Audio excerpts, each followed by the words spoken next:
Roads, bridges, and rails, and if you didn't know, we're talking about roads, bridges, and rails, a large portion of the topic. And I thought, just to get us started, here's a little bit about safety in terms of roads. So, Rail at this time. Here we go. A 1, a 2, a 1, 2, 3, 4.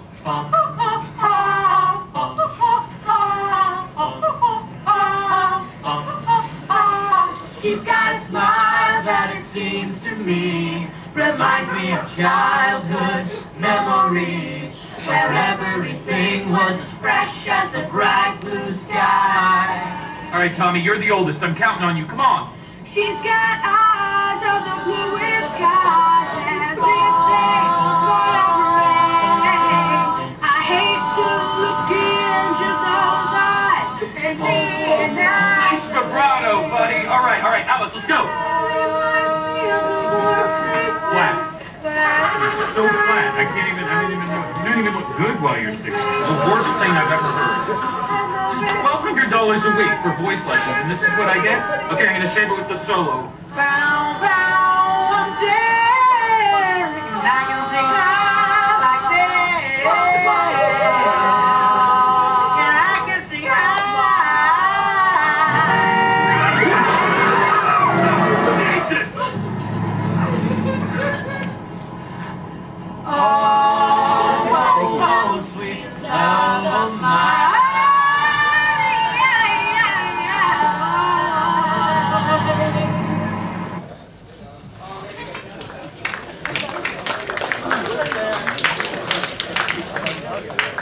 that'll be the highlight. So, all right, thanks everybody.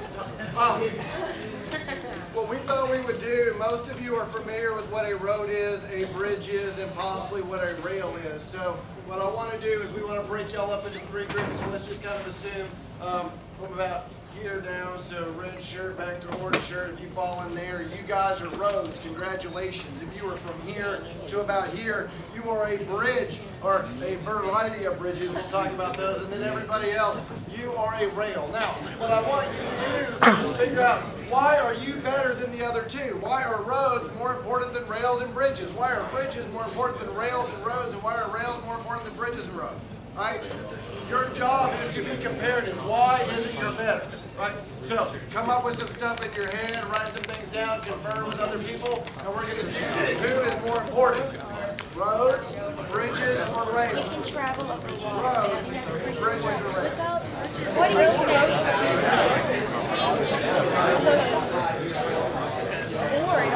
And occasionally, like all the movies where aliens come down to Earth, they tear up the bridge.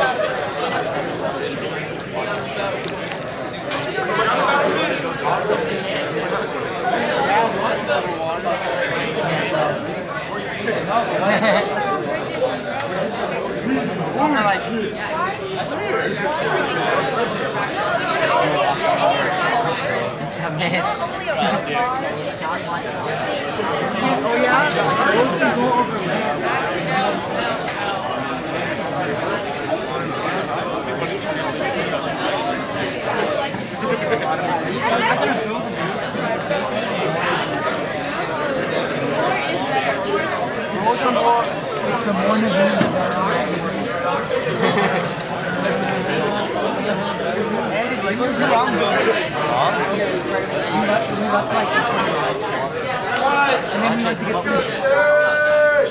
Your prep time is over. GYL, you cannot have any more. All right. So, somebody who wants to explain, who's got an idea why? I want to see hands. Don't just start yelling some stuff at me. Let's get this really quick. Why do you think roads are better? Why?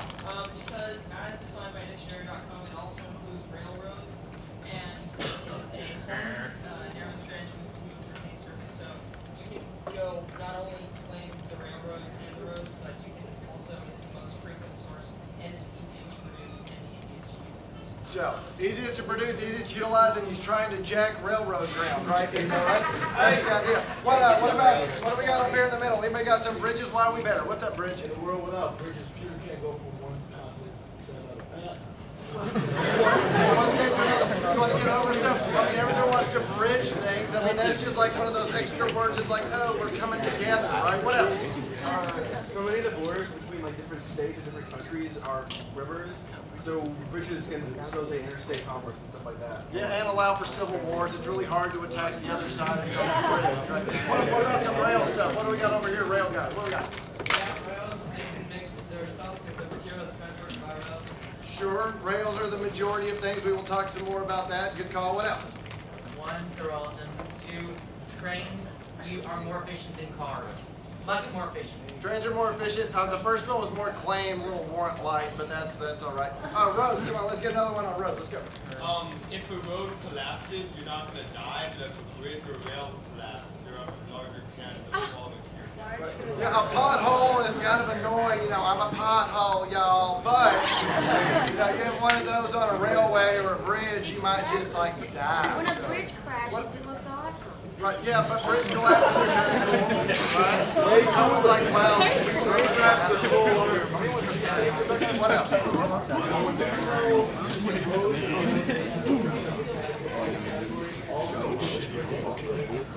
Sweet, that's a good one. Then both roads and rails require bridges. So, the reason for this, okay, what you got? Okay. Parting shot. The purpose of roads for military use, so the roads give us a military advantage. Right, we can ride a road all the way to China and attack those people. Right. So, the reason that we did this is all of you are familiar at some point. When you saw this topic, you might have been, oh wow, why do I care about all this stuff? But you all have some background knowledge in a road. You probably were on one. A rail, you probably crossed one. A bridge, you might have, seen the troll underneath one. So what we're going to talk about today is a lot of what we think the topic may kind of go. Now, I want to preface this, and this may or may not be the best way to start this off, but I am terrible at guessing what the topic's going to be, right? And we are in the first week of this. So what we want to give you is the key internal links that I think everybody's going to talk about. There's going to be a lot of different plan text, a lot of different places to do it. We're going to talk about the numbers of bridges and the numbers of roads and all those types of things. And we're going to talk about those areas, and then hopefully you will investigate that further, because let's be honest, in about 2 months when you're going through the NDCA list of all the cases that are out, you need to you'll use that as much as a bridge of how you want to be strategic. And we think that that's more what we're going to focus on today than this plan or this plan or this plan, because we would be wrong, and wrong. So with that in mind, Geoff's going to talk some about roads and such, and then we will continue. This is a Prezi, by the way. If you use PowerPoint, you are old and you do not need to do that anymore. This is a version of that and will be available for you online. So, ROADs. ROADs. Nice little picture of a road. Everybody like to drive on that one? Yes. Yeah. It's a little car. That road is in other countries. It's Firma. High five. We've all seen these. You probably use them interstate. This is one that is in Germany, I believe. Roads in other countries. Who can tell me how many miles of roads there are in the United States? Take a guess. Don't Google it. Take a guess. 400 million. 400 million. That's an awful lot. 500,000. 6. How many? 500,000. 500,000. Over 9,000? Over 9,000.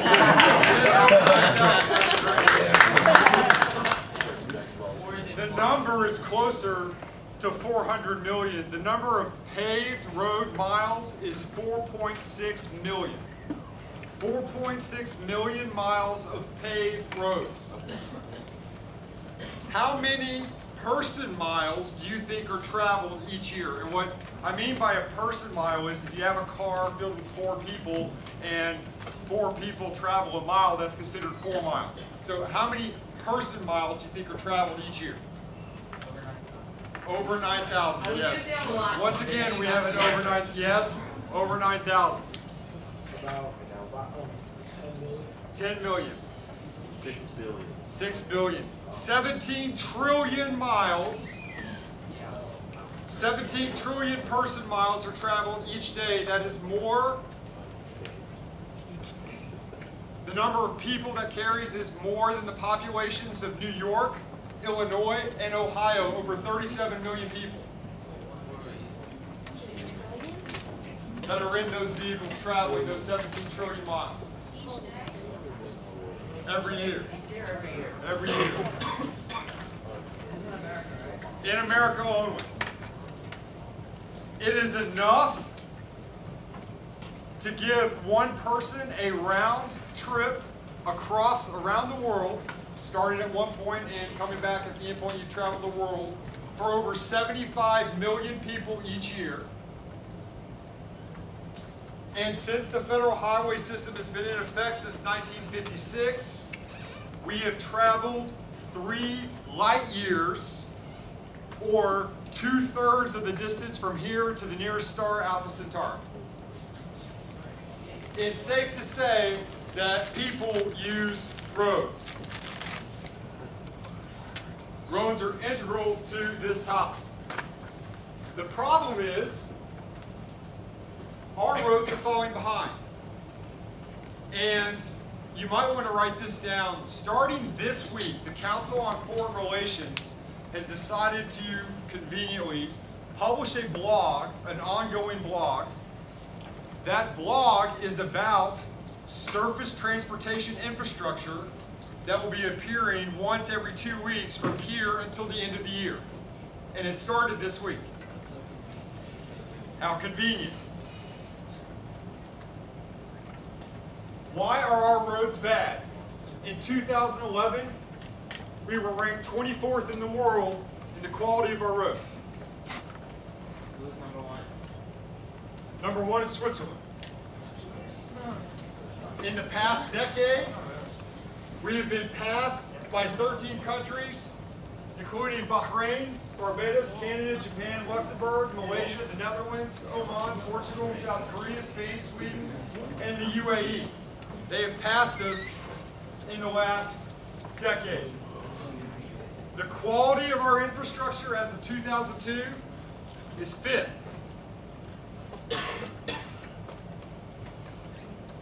From 1980 to 2006, we have traveled 100% more miles than we did in 1980 and 2006, and yet we only expanded the amount of roads we have by 5%.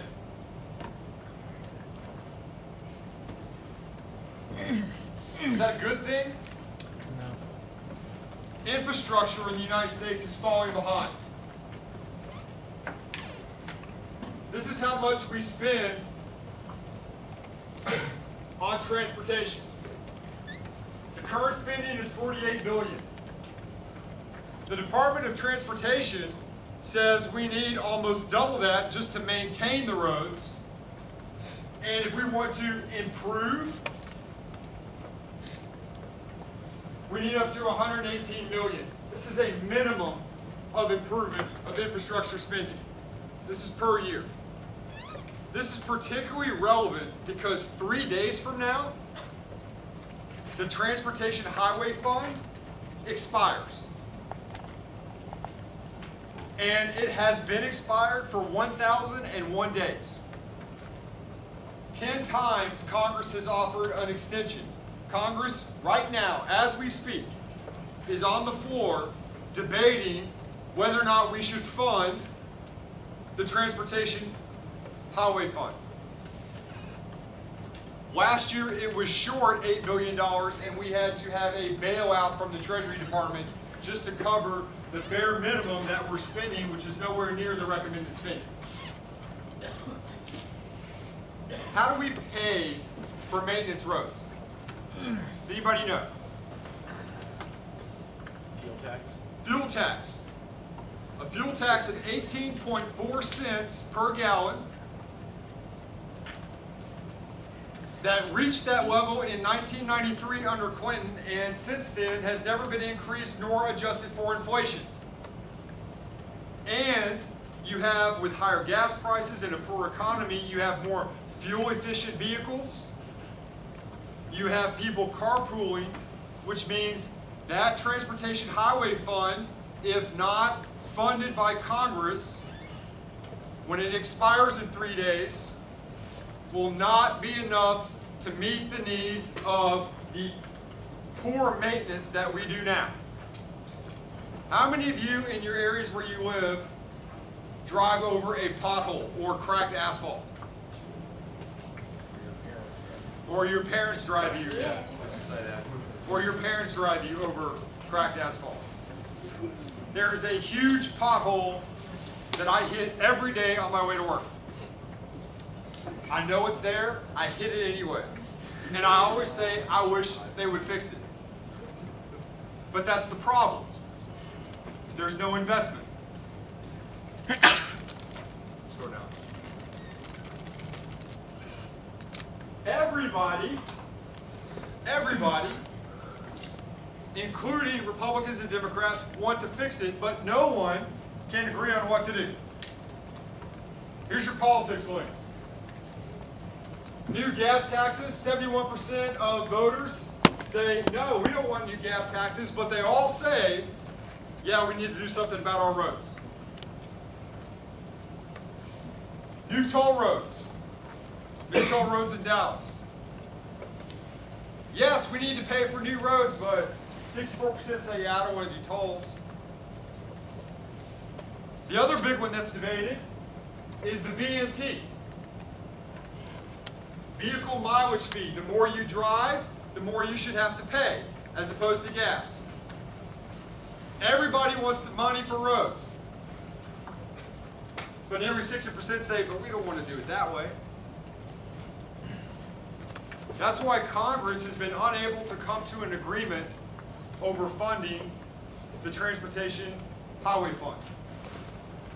And it expires, the latest extension expires 3 days from now. And they've been debating it all week. The House has a bill, the Senate rejected it. The Senate has a bill, the House rejected it. Yes? Are those just the three most, like, people? The three that people are talking about. And by people are talking about, I mean politicians are talking about, and then pollsters are asking Americans. But everybody agrees that we need to increase our roads. American voters say fully funding transportation infrastructure is either extremely important or very important. 2/3 of Americans need to do something about the roads. Now, why are roads important? Yes, they get us to school. That's fantastic. They get us to work. That's fantastic. And like Toby said, there are going to be plenty of funding mechanisms. I've given you 3. You can increase the gas tax. You can switch to a vehicle mileage tax. You could have new toll roads. Roads don't pay for themselves. And I'm sure there are others. But why would roads be important for advantages for plans this year? Yes? Well, it helps transfer, like, military vehicles, so it's important for roads are safe. Military vehicles. The initial name of the 1956 Eisenhower Federal Highway Act was the Federal Highway and Defense Act. So in a time of war, we can be more mobile. Interstates. Interstates end in either a 5 or a 0. Why is that? Does anybody know? It's to distinguish which direction it's going. Yes. If it ends in a 5, it runs north-south. If it ends in a 0, it runs east-west. That is so. That was created so if the military said we're on I-10, the military knew they were traveling east or west, and not north or south. They still either run east or west, or north or south. They may take a long, you may go from here to here, that's still considered a north-south road.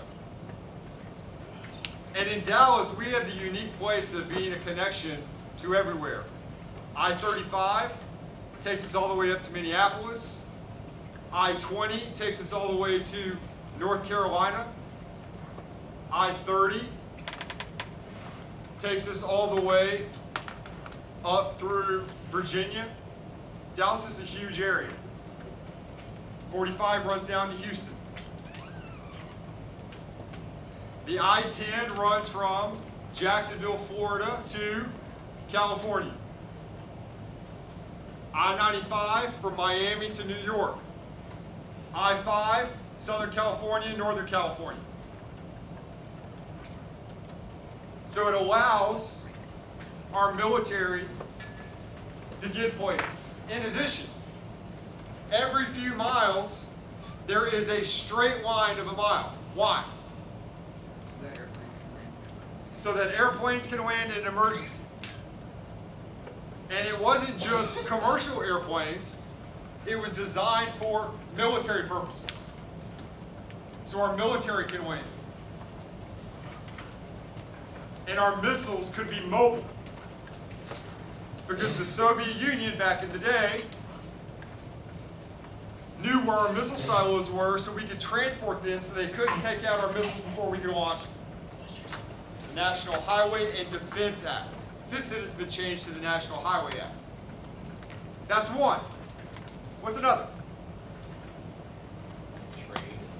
Trade. Commerce is extremely important. Freight. The big 18-wheelers that we all hate to drive by or ride beside because they blow our cars. If you have a little car, it seems like they're going to blow us off the road. That is the major way we get our goods and services to airports or ports, seaports, which allows us to get those goods quickly overseas so we can be competitive in the international trade market. Competition in markets will be a huge advantage to increasing road infrastructure. One of the affirmatives being put out at this institute will talk just about that. We build roads to help get our goods to certain ports, and these ports are critical for trade. So we've got military, read hegemony. We have competition. What's another? Probably the biggest, in my opinion. Build more roads will do what? What? Stimulate the economy. You're going to hear a lot about infrastructure stimulating the economy. Roads in particular. Why is that? Ronald Reagan said back in the 80s, roads are key to, quote, jobs, jobs, jobs.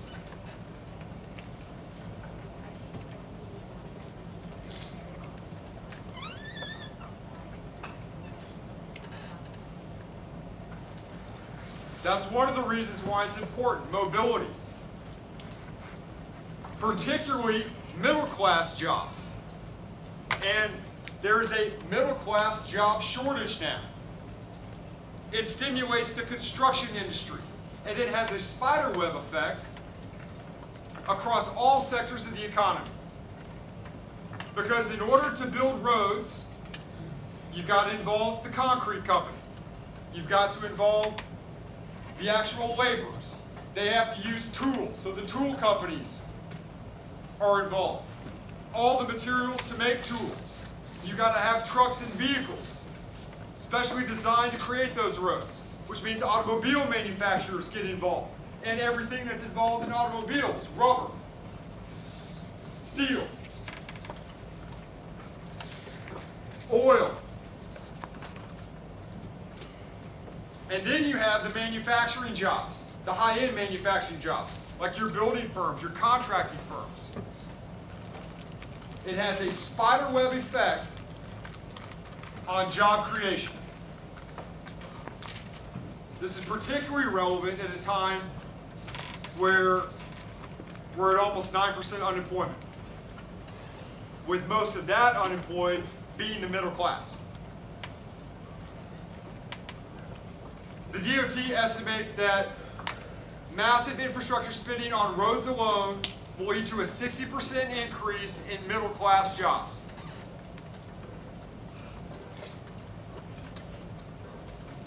%60 increase in middle-class jobs. In my opinion, that is your biggest internal linkage to an advantage. Competition being second, Hegemony being third.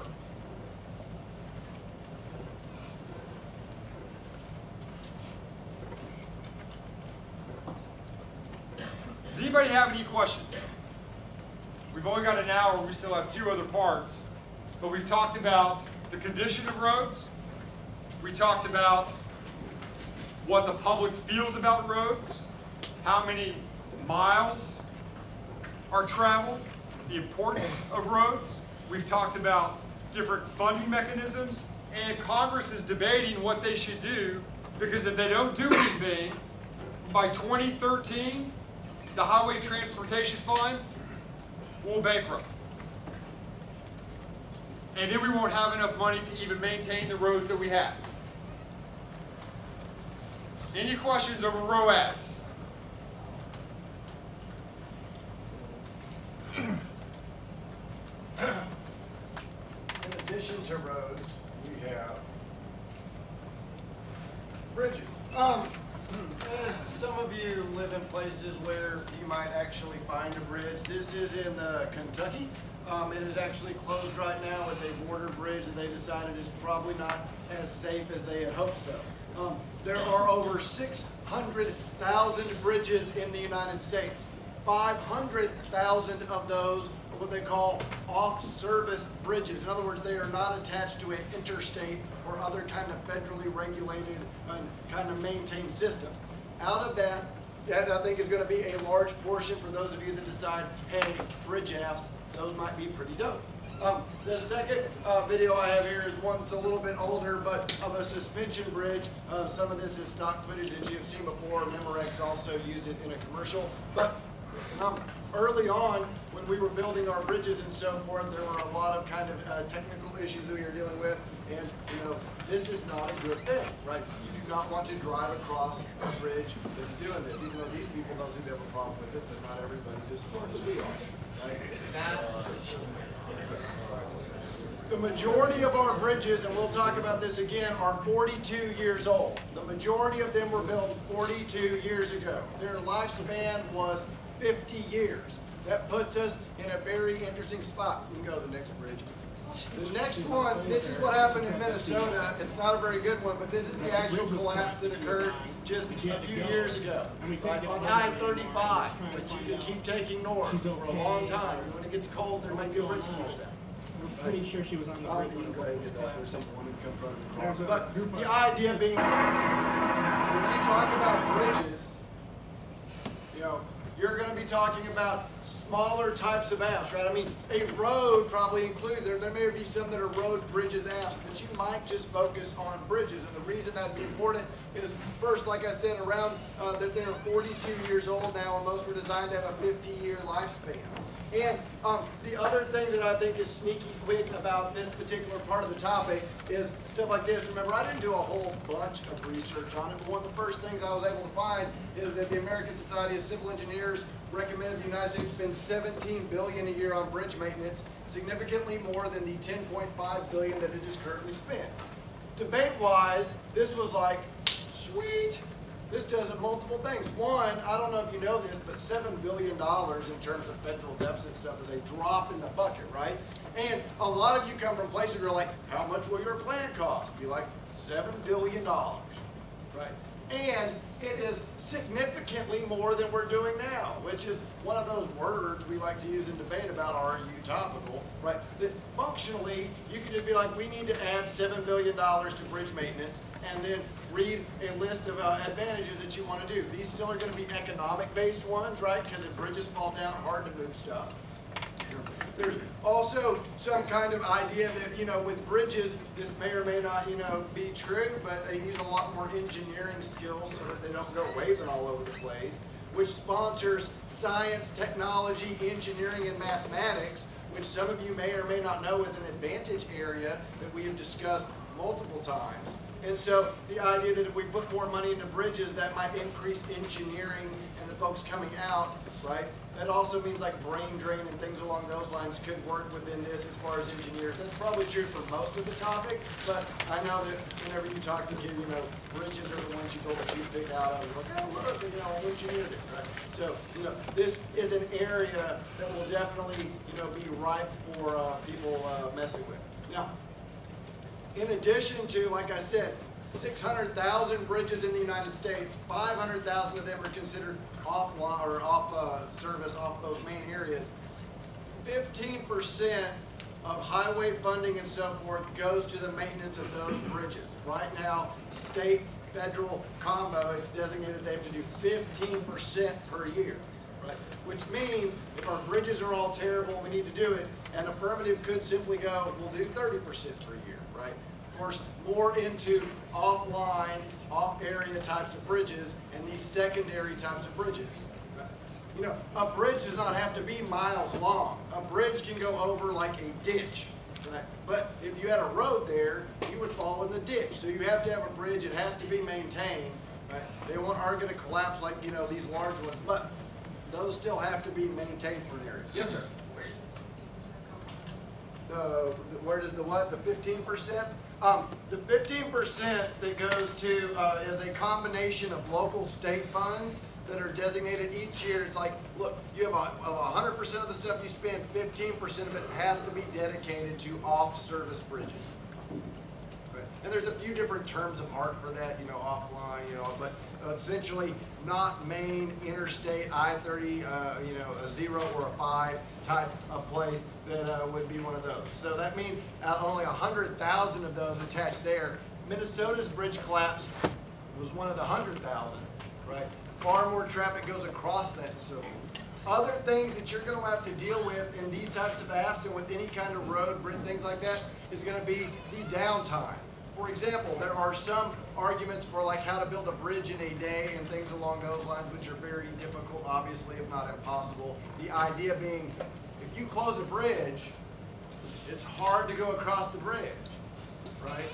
So you've got to figure out ways that you can work and maintain on them, and a lot of times the initial, when you do that, you're going to have more congestion, more economic issues, and so something affirmatives might want to think about is how they're going to deal with that, and negatives, this could be your debris argument from last year, right? Oh, construction slows things down, that would be a case turn that would at least offset any of your, we help the economy immediately with jobs, but you hurt it because there'll be a lack of commerce or a lack of things along those lines. So that's something you're going to want to take into account anytime you're doing a project that may involve having to shut down a bridge or to redo these types of things. You have to take those things into account.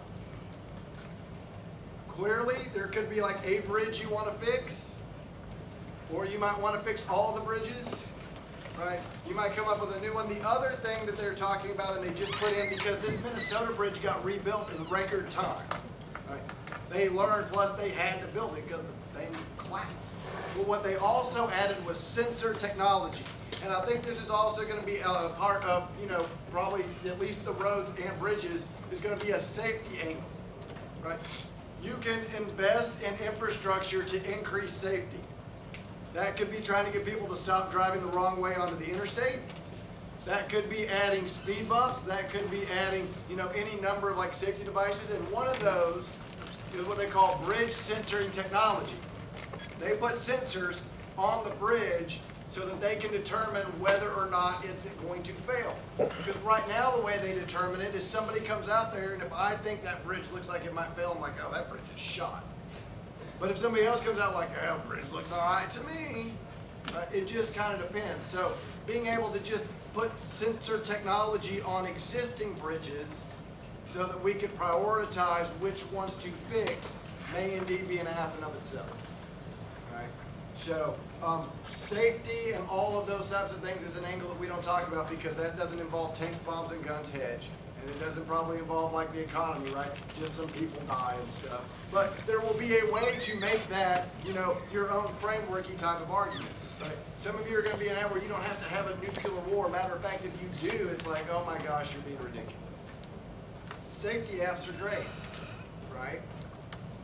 I mean, people don't really like drunk driving. You know, we're getting a little bit tired of texting and driving. You know, people don't like having car wrecks. So, hey, we can save 100,000 lives a year if we do this, and it won't cost all that much, and we can do it relatively quick. You know, what you got. So, I think that will be an element that definitely comes into play on roads and bridges as much more than kind of the other places. So. This is a high-speed train.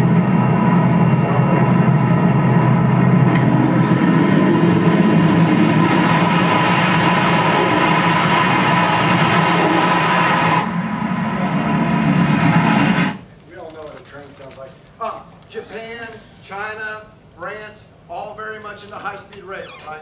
That is the affirmative that we are also riding, high-speed rail.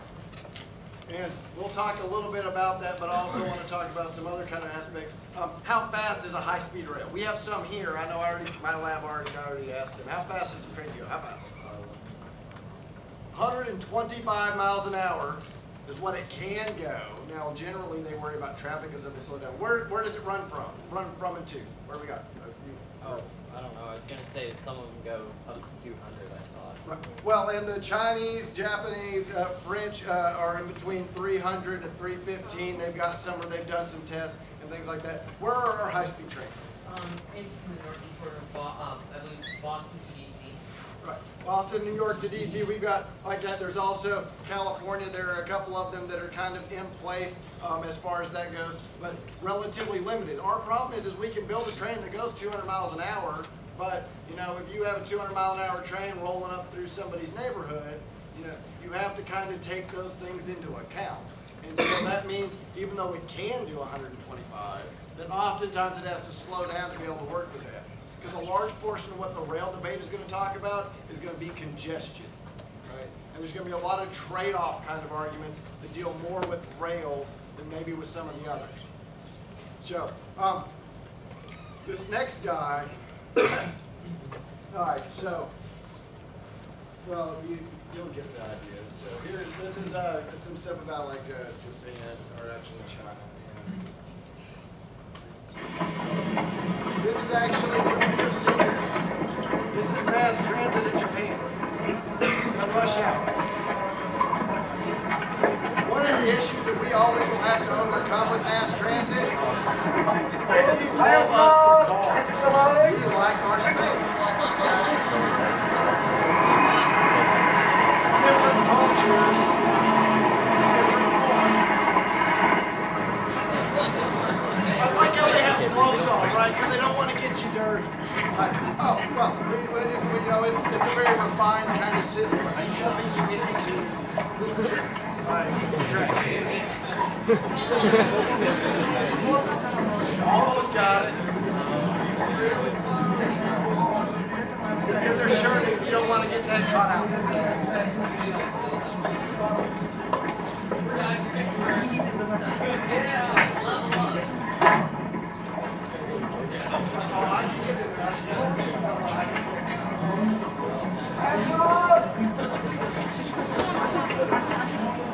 We probably aren't going to do, I mean, if we can't make mass transit this body.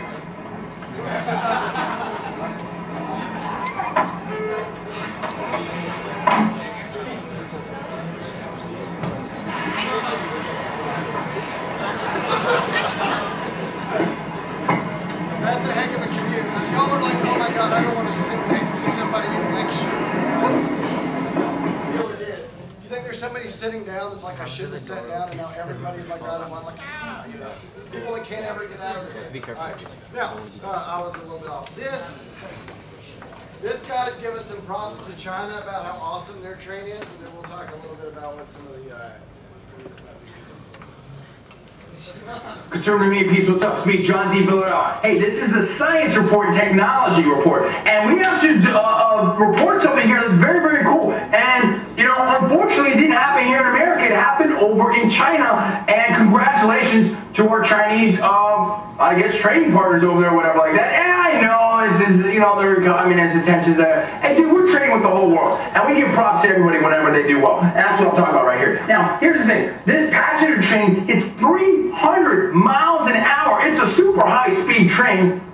It's going to cut the time between Beijing and Shanghai down to like 5 hours. And I'm just saying, like, hey, props to the Chinese. Good job on doing that, dudes. I mean, you're doing things over there. There's some other trains that were even faster during certain testing. A French train going 357 miles an hour. A Japanese maglev train that went 361 miles an hour. But I believe this is, you know, this one for more of extensive tests, whatever. Check the article down there. And, you know, why can't we do that here in America? Now, I know we're talking about stuff, and they have the thing between New York and Washington that's kind of sort of fast, and we just did the volunteer for high-speed rail here in California, but we need something seriously fast to help reduce the airflow travel, whatever like that, and allow, I mean, dude, we need to get with the whole 21st century. You understand what I'm saying? So, I like this. I think it's very cool. There's also... So clearly we need to go in the 21st century. If this guy figured out we need a high-speed train, OMG, we all ought to figure out we probably need to work on the train, right?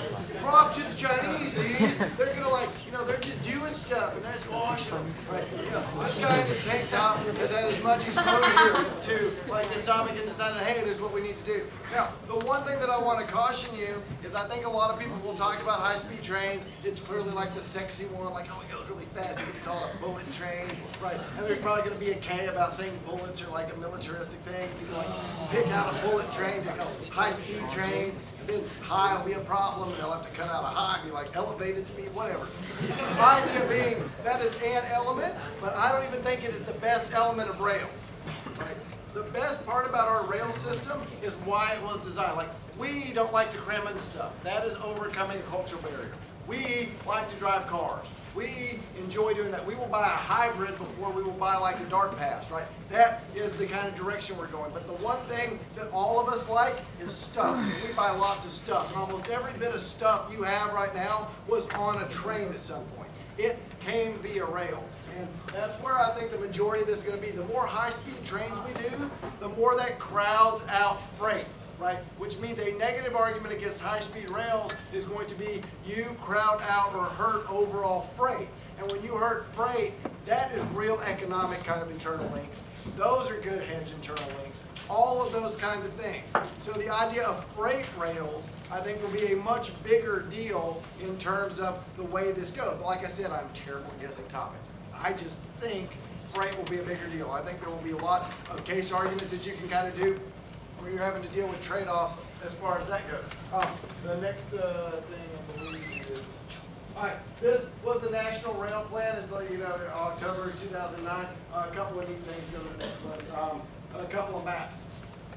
It's hard to kind of tell, but anything that's like the dark maroon, that's a rail path versus, you know, inland waterways, which we've got right here. The thing that I want you to know is the places that it's thickest, that's 250 million tons of freight. All right. What happens is things come to California, things come up into the Great Lakes, things come over here, and then that's how it gets distributed across the country. Another thing that is occurring is the update to the Panama Canal. As that completes, there's going to be there's going to be even more pressure put on our rail system as far as getting things from point A to point B. Now, the next slide shows specifically what they're all right. So, if it is yellow, green, or whatever, it says we're kind of cool. By 2035, we can probably handle that. Reddish to yellow, whatever, it's like right at capacity. Anything that's red is failing. Like that is too much capacity. What that means is that trains have to take turns. There's not enough rails, there's not enough kind of areas, so there are large areas of congestion that they plan on kind of happening. Now, anytime something slows down, that's going to hurt the economy, right? It hurts manufacturing jobs, it can hurt those types of things as far as imports and exports go. All of those have an impact, right? So the idea that freight and updating our freight lines might actually be something that would be a little bit better for us to look at than possibly just focusing on high-speed rail. So I don't want you to get just focused on we need to move people, right? We're all right. People are cool. We can Skype almost everything we need now. But good, you cannot Skype your computer to you, right? It's hard for you to, you know, Skype yourself silly bands, right? You need to go to the store. They came off like a train. So that's why we want to look at that. So, you know, you may have to go back to it since I screwed up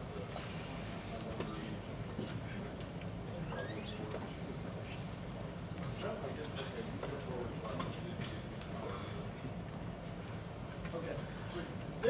from also out of there, I think there's a few things that are worth looking at.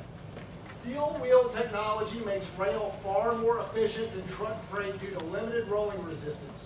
Rail cars become more efficient as more weight is added. The heavier they are, the more efficient they are, to the point that trains can now move 1 ton of cargo 500 miles on a gallon of fuel.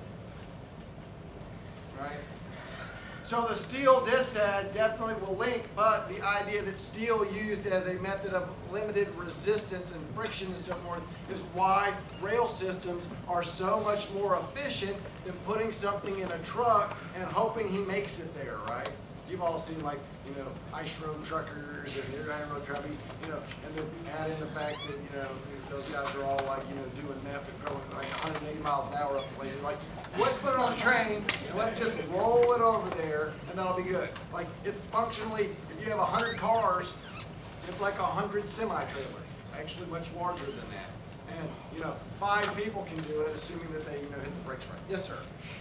So is that why on this old scene, where train, this old train had like, yeah, we were like, straight all the way across the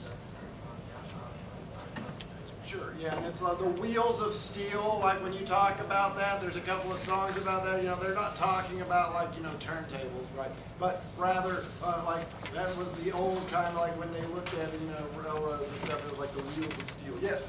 Two things. How fast is that 484 miles? How fast does the train go through that? Most of them probably not uber fast, right? Most of those like freight trains and stuff you see, and also keep in mind that whenever a train goes through a residential area or certain things like that, they have to slow down, right? Just like if you're driving down the road and you see a train, whenever you come to a town, it also has to slow down where there are railroad crossings. Right, but still you're looking at probably 50, 60 miles an hour, but they're not going to pull over for like gas, right? They don't got to go walk the dog. They don't got to, you know, they're able to continually kind of move, so that allows that. What was your second question? And is that 1 gallon of fuel like regular gasoline, or is it a special type of fuel? Well, they're saying it's equivalent to that. Some trains use diesel, some trains are electric, some are, you know, a hybrid, but their idea is based on what it takes to move that. It's the equivalent of 1 gallon of fuel, 500 miles. Yes? Do you think it would be possible to solve with high-speed trains? Well, the problem is, and now, just like if you get on an American Airlines flight, there may be some boxes underneath that are freight, right? So there will be some element of that. However, the idea that they're going to like make it go really fast because you're talking about a massive amounts of weight. You know, we as people weigh a little bit, but when you start talking about packing, whether it be bad, you know, coal or steel or cars or whatever, if you have them moving really fast and you try to stop it, it takes a long time. Like most of you have seen a runaway train movie, right? Where it's like, oh my God, they're gonna get us, right? We can't stop it, and then we try to put stuff in front of it, and it just rolls through, and it's like, ah! Right? Same thing happened. Freight, because it's so heavy, would be difficult for it to do it. But what is going to be an issue is if we have more high-speed rails and we're sharing those rails, that's where like the crowd out begins. So making more freight rails could be an option, right? You know, it also could be a possible pick for like a high-speed rails app. There could be like some different angles with that, but like I said, I'm terrible at guessing those countries. So what you got? So you saying that like routing down, can you explain more? Sure. Like if you're on a train track, I mean, it's not like you can like, oh, pass you on the right. I mean, you're on the track, right? So they have like switching stations where people have to stop and then they move a train through and then they have another train come through and all those types of deals, right? So if there's only one track going in and out, then you can only have one thing on it. So even if you have a train that can do 180 miles an hour, if there's some slow 30-mile-an-hour train up in front of it, you know, you're still stuck in the HOV lane going 30, right? You're like, so the idea of building more rails and having those kinds of systems so we can have more going back and forth, especially in those areas where you saw the red, right? There could be ways to kind of deal with that. And so if you have like a high-speed rail, the same one, that's going to end up sharing. Anybody know what intermodal transportation is? What is intermodal? This is something that you will be talking about. Yes, sir. Right, it does both, right? Because for rail, they talk about the last mile being the key part. Like none of you go to the railway and pick up your stuff, right? It gets put on a truck, it goes someplace else. There has to be that kind of vending, right? You're going to use multiple modes of transportation for a majority of these types of things. And so whenever you're talking about like trains, you know, you're also going to be talking about other types of deals. So with high speed, you know, those are good, but it's also, you're going to have to like have, you know, other kinds of things dealing with waterways, all that kind of stuff. It's all going to kind of like interconnect in some way. Right? And so whenever we're dealing with that, that's also something to kind of keep in mind as we're looking at these apps. Rarely will your roads app only deal with roads if there are bridges on them. Right? And I didn't even talk about rail bridges, right? All the only bridge stuff I was talking about is specific to that. I did not find specific like rail bridges need help. They very well might. But the majority of it talks about how we need to worry about congestion and things like that. The other thing this is interesting is that it replaces and can do a lot dealing with like air and stuff like that, which means like your oil disad, stuff like that can link, but that also means they're spotting that you decrease oil consumption. Usually not a bad place to start on the app. So freight rail will need substantial investment in the future despite its current success. That's pretty sweet. Things are really good right now, but we need to put more stuff in it to maintain that goodness. It's a nice little debatey kind of argument. Yes, sir? Is freight much more important than passenger in terms of income? Yes, to an extent, right? Not a lot of people get on Amtrak, which is the federal regulated, federally owned passenger train stuff, right? Amtrak is like American Airlines if the federal government owned it. You know, instead we just bail them out and then pretend like they're their own little thing. But if you owned it, that's what they do, and that's for passenger trains, and a majority of that happens up east, right? Because let's face it, if you want to go from one side of Texas to the other, it's going to take you a day. Right? I drive to Amarillo at 6 hours. That's where I live, right? Well, live, you know, escape from, whatever. That's 6 hours. If I'm in New York and I drive 6 hours, I could have crossed 5 states. So there are certain elements of that. That also means somebody that lives in Jersey might work in Delaware, right? And so they end up using trains. You know, that becomes a more system for that. But the majority of trains in this country move freight, right? That's over there. But anything that's going across, those probably are people movers. That's, you know, stuff movers. A whole lot of stuff. And this means, like I was saying, coal, things like that, energy types of issues, stuff along those lines. Cattle. For those of you who are all like, I love anthropocentrism debates, it very well might be that if you make roads and rails more efficient, you're going to increase beef exports. That could be a good thing or it could be a bad thing. Right? Lots of different internal links, very specific ones, very small ones to very big ones on all of these based on the economic sectors you want to look at. Right? I think the last part of this is about the potential for traction with high-speed express intercity rail could put the freight industry under strain. There's your trade-off card right off the bat for high-speed rail. And then all you got to do is like, why is freight important? Right? And then who controls the bigger internal link into the economy? Is it people move or is it freight? Right. So I think there's going to be a large portion of that, a lot more maybe in like the trade-off and the stuff like that than we maybe anticipated, you know, going on. So. This also is from the CFR, which is the same thing that you looked at. CFR, the Congressional, what is it called? Council for Foreign Relations, and did an entire article that was dedicated to our failing infrastructure, right? And how it relates to, like, you know, trade and other relations and things like that. You know, it's been a couple years old, but there's probably, you know, it's worth at least a read if you want to do that. What do I have? The new one that I talked about earlier is called Renewing America. An ongoing series on transportation infrastructure, surface transportation infrastructure that started, I think, 2 weeks ago, and that will be an ongoing for the rest of the year. Every 2 weeks or so, a CFR staff member will write something about roads, bridges, or rails. And this one's from March of 12, so, and it takes into account Obama proposed his 110-mile-an-hour intercity passenger train, which could create congestion problems for slower running freight trains. So, did you have a question? Yeah, what was that on the road? The blog. It's Renewing America. It's under the CFR Actually, if you go to www.cfr.org/road to nowhere, that will get you to your first blog entry.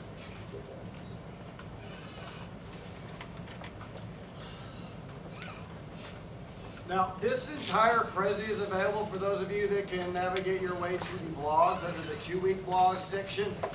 This is the first, the latest one I put up was a link to this Prezi, which I know it wasn't necessarily chock full of a whole bunch of like, ooh, super great information, but a lot of you are going to go back and have to explain this topic to your partner, to the people that didn't go to camp, to your coach, right? Whoever. You know, this might be helpful. Feel free to pull up a Prezi and be able to use it, access it, you know, show it to other people. You know, you get to sing Sweet Child of Mine. It's a good time. So, you know, the more that you kind of like share this with other people, the more you try to instruct somebody, the more you're going to kind of learn about it as well. You're going to want to investigate those types of areas, stuff like that. So, are there any questions about roads, bridges, or rails? I know I skipped the questions on bridges, but you just all look like you had bridges like on lawn. I know bridges. You go like this. Whoa. Now, I do want to talk about just a couple of little dinky things. Right, are we close to 15? Bridge to nowhere apps, for those of you that are all critical.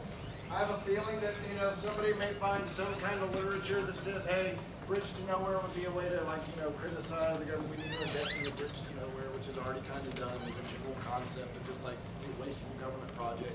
Right. There's going to be specific bridges, specific railways, stuff like that, but I do think project apps may be easier to counterplan out of. So, you know, we will see.